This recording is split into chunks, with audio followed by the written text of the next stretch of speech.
मिस्र में Hamas, Israel और अमेरिका के बीच बातचीत शुरू होने वाली है। ये डोनाल्ड ट्रंप के गाजा सीजफायर प्लान पर काम करने के लिए एकजुट हो रहे हैं। ट्रंप ने कहा कि अगर हमास ने गाजा में अपनी सत्ता छोड़ने से मना किया तो उसे बर्बादी का सामना करना पड़ेगा। साथ ही उन्होंने इजरायल से कहा कि वो गाजा में बमबारी रोक दे।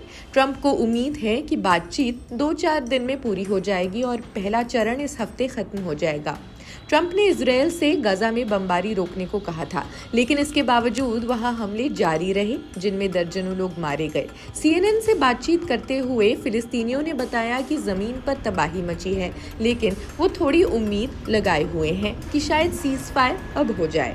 सोमवार को अमेरिकी राष्ट्रपति डोनाल्ड ट्रंप ने इजरायल और हमास से कहा कि वो गाजा पीस प्लान पर जल्द ही काम करे, नहीं तो बड़ा खून खराबा हो सकता है। उन्होंने ट्रूथ सोशल पर लिखा, मुझे बताया गया कि पहला चरण इस हफ्ते पूरा हो जाएगा। मैं सबको कह रहा हूँ कि जल्दी करो, वक्त की बहुत कीमत है, वरना बहुत खून खराबा होगा, जो कोई नहीं चाहता। ट्रंप के मुताबिक हमास और दूसरे देशों के साथ गाजा पीस प्लान पर सकारात्मक बातचीत हुई है। उन्होंने कहा हमास और दुनिया भर के देशों, अरब, मुस्लिम और बाकी सभी के साथ इस वीकेंड तक हॉस्टेजेस की रिहाई, गाजा में युद्ध खत्म करने और मिडल ईस्ट में पीस के लिए बातचीत हुई। ये बातचीत बहुत कामयाब रही और तेजी से आगे भी बढ़ रही है। युद्ध में जिस तरह से कार्रवाई की गई उसको खत्म होने के लिए भी चरणों में बांटा गया है। गाजा पीस प्लान का पहला चरण हॉस्टेजेस की रिहाई है।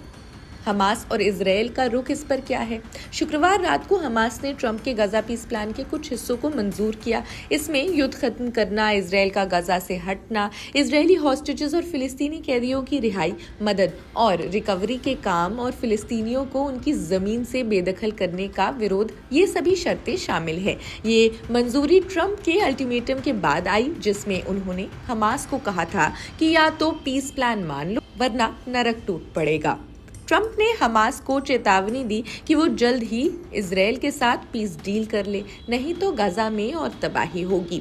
उन्होंने इजरायल को भी बमबारी रोकने को कहा था, लेकिन ट्रंप की चेतावनी के कुछ घंटों बाद ही इजरायल ने गाजा पर हमला किया। इसमें 6 लोग मारे गए। मीडिया रिपोर्ट्स के मुताबिक हमास और इजरायली डेलीगेशन मिस्र पहुंच चुके हैं और आज सीजफायर, हॉस्टेजेस की रिहाई, गाजा में चल रहे कॉन्फ्लिक्ट को खत्म करने के लिए बातचीत है। बता दें, UN relief and works agency for Palestine refugees की एक फैक्ट शीट के मुताबिक 7 अक्टूबर 2023 से अब तक गाजा में 66,000 से ज्यादा फिलिस्तीनी मारे गए। गाजा के हालात इस वक्त खराब है। स्वास्थ्य मंत्रालय ने शनिवार को बताया मरने वालों की संख्या 67,000 से ज्यादा हो चुकी है और करीब 1,70,000 लोग घायल हैं। यूएन की फैक्ट शीट में और भी चौंकाने वाले आंकड़े हैं। गाजा की लगभग पूरी आबादी विस्थापित हो चुकी है। कई लोग बार बार बेघर हुए हैं। गाजा में 80% इमारतें या तो क्षतिग्रस्त हैं या पूरी तरह तबाह हो चुकी है। 98% से ज्यादा खेती की जमीन बर्बाद हो चुकी है या उस तक पहुंच नहीं है। 455 मैल न्यूट्रिशन से जुड़ी मौतें हुई। इनमें 150 से ज्यादा बच्चे शामिल हैं। स्वास्थ्य कर्मियों, मरीजों, अस्पतालों और मेडिकल सुविधाओं पर 790 से ज्यादा हमले हुए। 6,60,000 बच्चे लगातार तीसरे साल स्कूल से बाहर हैं और 92% स्कूलों को बड़े पैमाने पर मरम्मत या पूरी तरह दोबारा बनाने की जरूरत है।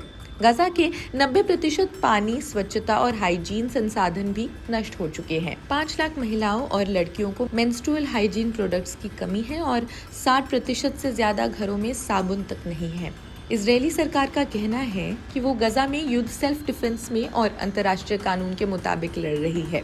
उसने जेनोसाइड, गाजा में मदद रोकने और बच्चों में मैलन्यूट्रिशन से सभी आरोपों को सिरे से खारिज किया है।